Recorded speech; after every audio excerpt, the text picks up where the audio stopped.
Okay guys, welcome back. I haven't been on this model for 3 or 4 weeks. So I've mounted the servos and the switch, and I've put a receiver in, got it all working, so I can now glue this board in. Bed that onto there. That's good. Still put a piece of wood along the top. Now like lock it in then, because last thing I want is the servo tray coming loose. Yeah, I was inspired to get on with this one after watching a video today from a channel I subscribe to, a young man by the name of Oliver Bowen. I'll link to his channel down below, but he's just finished a 60-inch Keelcraft, oh, can't remember. Anyway, he flew it and it flew beautifully. 3-flight design, but he's put a PAW 2.5 in the front with rudder elevator control, and he had a fantastic flight. So on the strength of that, I thought, I tell you what, let's crack on with this one tonight. I've still got to arrange some push rods, which I've got to make slots for in the back and what have you, but I know what I'm doing in my head. And Oliver has commented on my videos, one of which was, why haven't you got the Matador finished yet, Cliff? What's happening with the Matador? Yes, so there we go. Okay, so there's the servo tray in at last. I'm going to run it on one of these batteries and on a LiPo, and I've got one of these little, it's all weight really, but unless I can find another battery, this little U-Beck which knocks the voltage down, so I can plug this one in there and that straight into the receiver. Seems to work well. Let's think about the push rods. I'm thinking possibly a couple of bits of balsa, 1/4 inch, 3/16, and it's going to exit down here, so I need to put a piece of balsa in there to allow me to cut a slot both sides. I'm going to retain the rubber bands on the tail. The one thing I'm not sure about is this packing it's got here. It's got packing on one side stuck on there. That must be to, perhaps the wing tail wasn't lined up properly to the wing, but there's also these 2 blocks at the back which are hopefully you can see that. It's these 2 blocks on the back which are obviously giving it up. Now thinking I might have to leave those there, and if I find that it's climbing out of control, I can always knife them off, take the tail off and knife them off. That's a sort of a plan. Anyway, so next job is going to be to put some wood in here on the inside and cut some slots for push rods. So I'm going to go away and find some push rods and find some wire to bind on the ends, and then we'll make them up, and that will be a little bit more progress. 3/16 square, which will make a nice push rod. So I've also found a couple of these old scrap push rod ends in my box. Why do you keep stuff like this? For this reason. But the interesting thing is I've glued a piece of wood in both sides there, and I've forgotten that the rudder is actually up high above the tailplane, so I've got to come in over the top for the rudder. Now there's one former here which is solid, but it doesn't help me come over the top.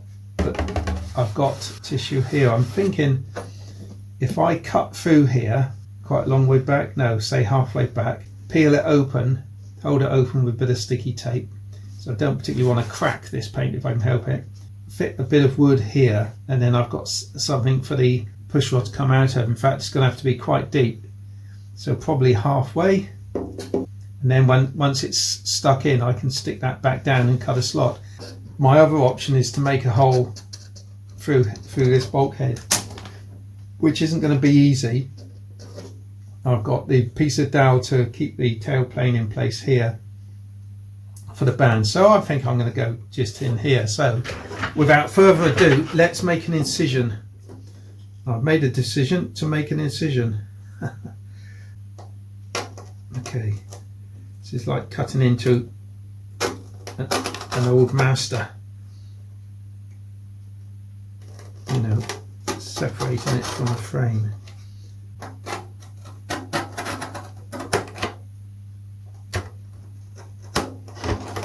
Peel that back. So I don't want to crack the paint if I can help it. Put the masking tape on there just to hold that back like that. Now I can stick a piece of wood in here. It's a bit of soft 8-foot. That's not big enough anyway. That's got a horrible thing in it. I'll get a bit of 16th and just glue a piece of wood in there. Then I can stick that back down and cut a slot for the push rod to come. It's going to be quite a long push rod, but that's okay. If I stick a couple of rails down the inside of that, I can drop that in nice and hard. Okay, 2 side rails are in, so that is going to glue on there, and then that piece can come back down over the top. Okay, that's stuck in there. Now we can release the piece of masking tape and stick that back down on there. Then I can cut a slot for the push rod. Okay, I lost a bit of paint on the sides, cracking, but not too bad. That won't take long to flash off. Now I can cut a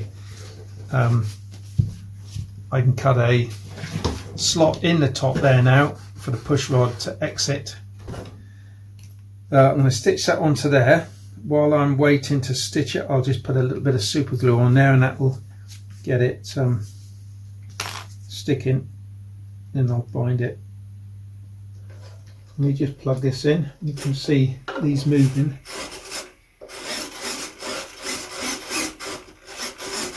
So they move. I'm happy with that.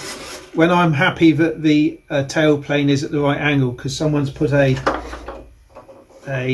packing piece in there at the back, when I'm happy that it flies at that, or whether I have to take it out, I'll probably glue the tail on, but for now it can be banded on. So yeah, there we are. That's the tail plane, and that's the rudder and elevator working anyway. Right, the top cowl was glued on. There's not a lot of room in there for a tank. I think the tank wants to be sort of level with the engine. The original little tube tank is on there. I'll put the engine in and run it up and see how long that gives me. If it gives me a couple of minutes, then I'll just leave it like that. If it doesn't, then I'm going to have to fit a bigger tank. But for now, I can go and get the engine and put it back in. Or I might run it up one more time. I think there's a gap in the weather tomorrow. Yeah, I'll probably run it up one more time. Okay then, so I've glued in the rear part again, so that's complete. So I'm just going to go and get the motor now. I'll probably run it up one more time before I put it back in the model. And I'll just fit in a magnet up for the catch. Apart from that, she's coming on nice. So let's go and run that motor up. Engine up, I should say. Get so used to saying motor.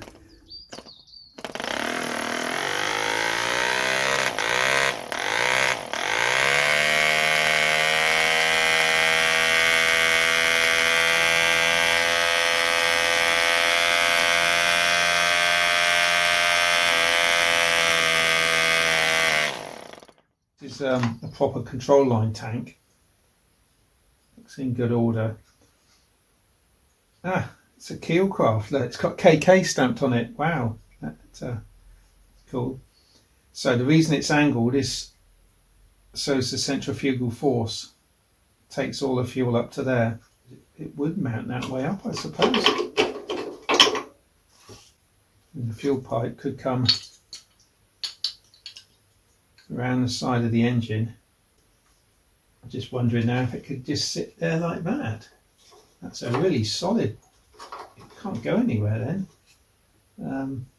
That should clear everything.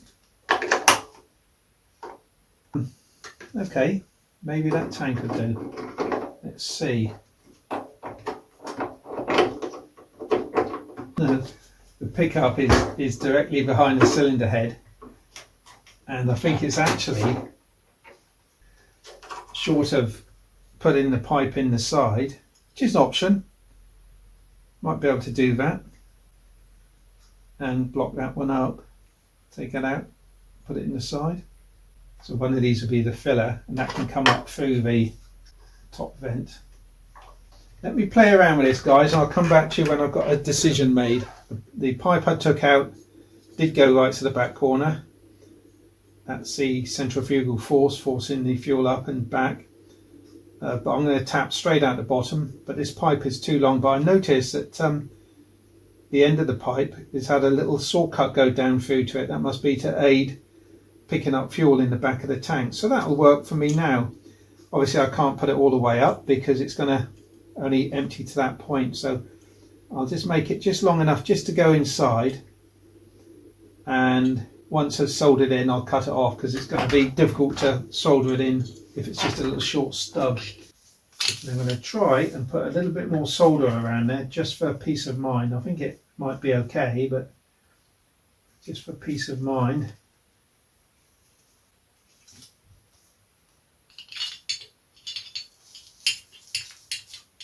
Oops, hot.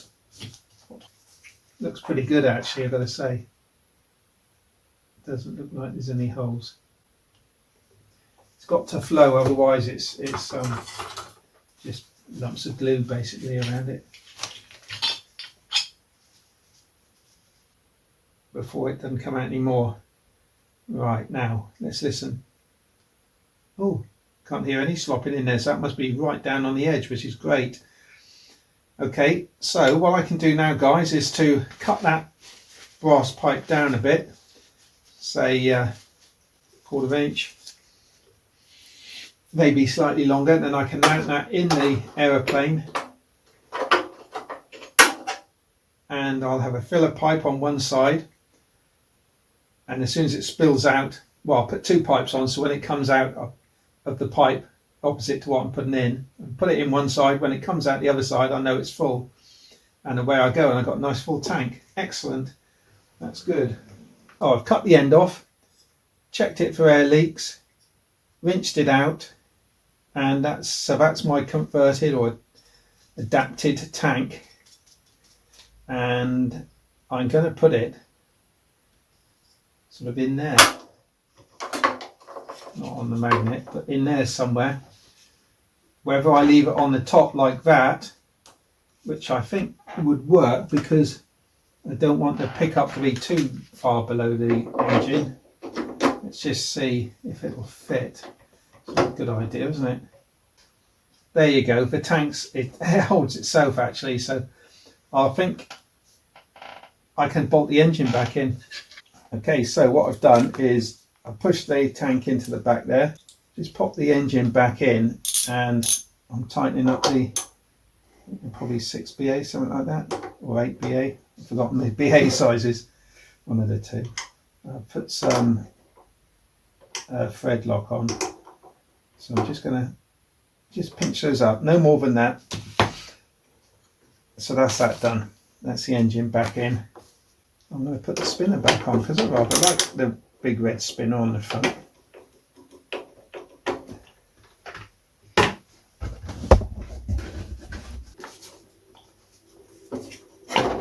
And I'm going to use this battery for the balance.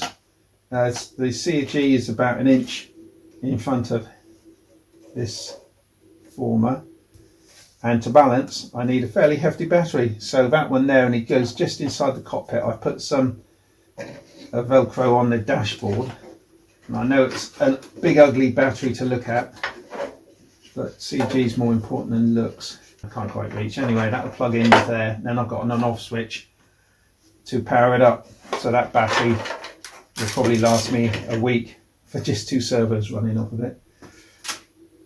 So there we are. She's nearly ready to go. Just got to fix up the fuel lines.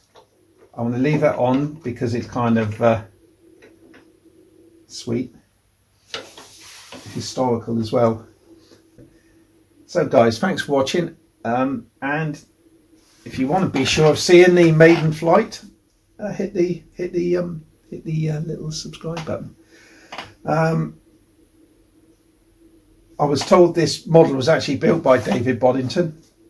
I've no reason to doubt the chap that gave it to me. So David Boddington, the aeroplane goes back in the air again. Isn't that exciting? Okay guys, thanks for watching. Cheers, cheers, cheers, cheers, cheers.